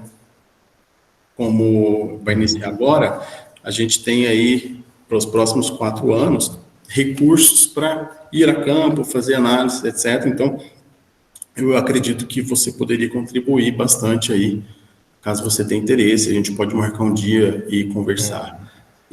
Nossa, eu gostaria muito, Alessandro. Muito obrigado, viu? Vai ser ótimo, eu topo, viu, Paulo? Assim, eu não sei fazer isso daí não, mas o que você mandar, eu faço. Bem mandado. É tipo eu. Eu não sei fazer nada, mas fazer a gente faz, né? A gente é uma política de agregar, né, cara? Assim, de tentar fortalecer o grupo. Eu acho que é uma coisa que fica legal bastante aí. E vai essa questão de interações, né? Você tem aí o hospedeiro, parasita, e qualquer coisa que você fizer que seja um checklist de parasitas, né? Já é algo que vai estar contribuindo. Que acrescenta, né? Nossa, joia demais, Alessandro. Muito obrigado, viu, Daniela, Alessandro. E, Paulo, vai dar para a gente fazer uma coisa bacana, que é pegar os estressores, igual cometa, muito parasito, micronúcleo. Será que está associado? Olha o tanto de perguntas que a gente vai ter, né? E a gente pode trabalhar até com os adultos, Alessandro. É uma coisa que eu não trabalho mais, mas eu já trabalhei. E aí é melhor ainda, você ver como é que está a questão desses bichos lá, né, na natureza. A gente conversa depois, Paulo, vai ser bom. Por exemplo, já estou aqui até pensando, uma coisa que, se você pega o adulto da espécie X, se você pega o girino da mesma espécie, será que os parasitas são os mesmos em estágios diferentes? Ótima pergunta, já dá para a gente fazer, tá vendo, Paulo? Eu não sei fazer nada, mas pensar nessas coisas, né? Só preciso conhecer quem faz. O Alessandro é ótimo, Paulo. O Alessandro é muito bom, ele é muito detalhista para essas coisas, é bom a gente marcar reunião, porque ele pode fazer as perguntas baseado no conhecimento dele ecológico, e aí a gente faz os nossos biomarcadores. Eu topo demais. Quando vocês quiserem, a gente Nossa, eu também. A gente fica o que eu acho bacana da ciência, desses encontros, assim, é isso, né? A gente inicia um debate, né? E cada um tem um olhar, né? Sobre o mesmo tema, né? E tudo tudo converge, né? É fantástico. Bom, a gente vai conversando assim e a gente organiza. Você me cobra, Paulo, por favor, ou Daniela e vice-versa. O Murilo levantou a mão. Murilo, fica à vontade de fazer a pergunta aí, comentário. Bom dia, pessoal. Tudo bem? Eu tô com a internet ruim. Parabéns, professora Daniela. O áudio tá bom aí, ô professor Alessandro? Porque eu não tô. Ah, adorei a palestra. Eu acho que é muito importante fazer essas análises em cima de agrotóxicos e tudo mais. E é muito importante essas espécies bem generalistas, né? O Cuvieri, a Minutos, a Alba punctata, e principalmente para detectar esses erros e onde é que ela está agindo, né? Em qual região e também em qual região dentro do DNA e tudo mais. Mas, por exemplo, por ser espécies generalistas, ela, teoricamente, ela é uma espécie bem mais resistente para algumas coisas do que outras. Qual que é o comparativo, não sei se tem alguma coisa, da resistência ou dos danos em cima de espécies mais restritas, essas coisas mais endêmicas? Tem mais trabalho em cima desses? Como que dá para ter essa ideia? Parabéns, professor. Eu adoro esse tipo de trabalho com genética, com biodiversidade e principalmente com essa parte agrotóxica. É muito importante. Parabéns, professor. Estamos aí para contribuir também. Obrigada, Murilo. Ótimo, ótima pergunta. Murilo, tem uns grupos que trabalham com espécies, como diz assim, espécies que estão em mais risco, né? Que não são generalistas. E realmente, sim, a resistência delas é bem menor do que se a gente trabalhar com, por exemplo, cometa, micronúcleo, elas estão muito mais impactadas do que as espécies generalistas, como é o caso das que eu trabalho. Mas por que eu tenho esse olhar dos generalistas? Porque, como eu falei no começo, né, lá da minha apresentação, que eu quero, o meu intuito é usar essas espécies em laboratório, mas eu quero muito mais contribuir para as análises na natureza. Aí, nesse caso, como eu preciso de dados quanto em ambientes menos antropizados, aí a gente precisa trabalhar com essas espécies mais generalistas, tá? Então, essa pergunta é muito boa. Tem grupos que trabalham com um monte de espécie mais restrita, com outro foco para trabalhar com resistência, igual você falou, a gente estava mencionando agora, a parasitas associados com dano, associado com lesão hepática, mas aí as perguntas são diferentes das nossas, que a gente quer exatamente saber, essas espécies que são mais resistentes, mesmo assim, elas podem ser impactadas? E daí é a minha pergunta, mas a sua consideração foi ótima, tá? E você tem razão quando você pergunta, é isso mesmo. Quanto mais ameaçada, mais impactada vão ser os resultados dos biomarcadores, tá? Obrigada. Só complementando aí o que a Daniela disse. Obrigado, professora. Ótimo. Murilo, a gente, nesse caso, né, eu acredito que parte do pressuposto de que se um bicho que é, entre aspas, vagabundo, generalista, que suporta várias coisas, ele é impactado, você imagina aquele que é o oposto disso, né? Então, eu acho que esse é o ponto, né? E que dá, inclusive, bons argumentos, né? É como se esses bichos eles servissem como substitutos ou surrogates, né? Para você expandir essa discussão aí. Eu entendi. Ele serve como parâmetro para ver o quanto é danoso, né? Se um bicho tão resistente acontece tudo isso, imagina o restante da galera, né? Que de um lugar restrito, não, é complexo. Mas é muito importante. E com certeza, se tem algum dano nele, é um dano que você pode perceber em qualquer região, né? Como é um Sim. bicho bem generalista, o resultado dele serve para o Brasil todo. Então, um dano aqui ele vai ter mais ou menos o mesmo resultado lá no sul, ou alguma coisa assim. Isso, Murilo, você falou muito importante. tudo. Murilo, ainda tem um outro problema. Os comitês de ética, por exemplo, quando você trabalha com espécies que é mais restrita, que está em risco, eles têm todo um protocolo para dificultador de você fazer esse tipo de trabalho, né? Então, ainda tem essa questão também, que eles não estão errados, né? A espécie já está ameaçada. Aí você ainda propõe um trabalho desse, que infelizmente eu preciso matar os animais. Então, você vai impactar ainda mais os bichos. Aí tem essa questão também. Uma outra coisa também, acho que também para elogiar esse tipo de trabalho. Eu não sei se é verídico tudo isso, mas o teste específico para detectar, por exemplo, o tipo específico de veneno é caríssimo, né? Se eu não me engano, acho que é a própria produtora do veneno que consegue oferecer isso, que é caríssimo, super restrito e muito dificultoso, né, de conseguir Sim. fazer esses trabalhos. E com esses testes de paralelo, seria um teste em cima de dano, né?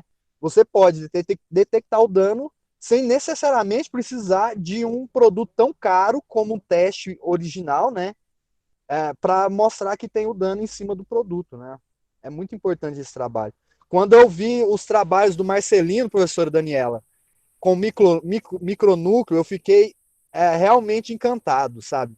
E fazer até mesmo esse tipo de intervenção sem mesmo causar dano ao bicho é muito Sim. impressionante. Esses Porque o trabalhos associados transformam muitas respostas, né? Trazem muitas respostas. Não, Murilo, e você falou uma coisa, o Marcelino, ele consegue fazer nos morcegos, ele não mata nenhum morcego. E ele é tão cuidadoso, não sei se você já acompanhou ele no campo, que quando, por exemplo, cai na rede uma fêmea grávida, prenha, né? Uma fêmea prenha, ou que ele vê um bicho que está mais, assim, machucado, ele nem coleta o sangue e nem coleta o suave, passa o suave, né? Ele é muito cuidadoso. Agora, no nosso caso, infelizmente, como a gente trabalha com os bichos muito pequenininhos, a gente mata. Mas o Marcelino realmente é incrível como ele contribui para a ciência no grupo que ele trabalha. Eu sou o maior fã dele. Eu sou fã mesmo. Eu já acompanhei, inclusive eu trabalho lá em Minas, na coleta das cavernas, a gente foi acho que uns 20, 10 módulos, foi uma beleza. Mas foi muito bom, sabe? É muito bom esse tipo de trabalho. Marcelino, eu sou fã demais.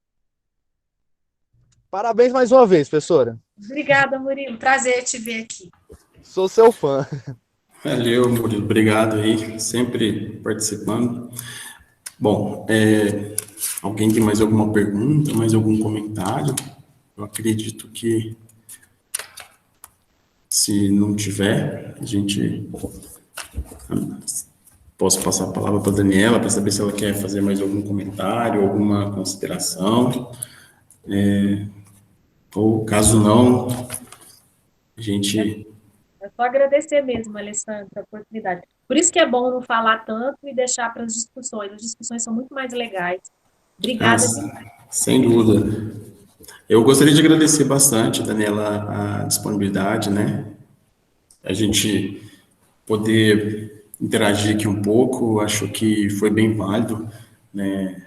Bom, quem sabe a gente, né, na verdade, né, tenha conseguido aqui mais um parceiro, mais um colaborador, o Paulo, e que outras pessoas, né, venham ajudar a integrar a equipe aqui. Então, assim, em nome da turma, do PPG, de todo mundo, eu gostaria de agradecer e dizer que a gente está aí à disposição caso você precise. Se precisar de desova, de gelino, de qualquer coisa. Com certeza. Muito obrigado. A gente sempre precisa. Alessandro, eu que agradeço e a recíproca também é verdadeira. Contem conosco aqui. Obrigado, Marley. Não sei se é assim que fala seu nome, mas muito obrigada por você estar aqui desde o comecinho. Valeu, gente. Alessandro, gratidão. Você é muito 10. Obrigado. Até mais. Obrigado, professora. Tchau, Tudo de bom para vocês. Se cuidem, galera. Vocês. Pode deixar, Murilo.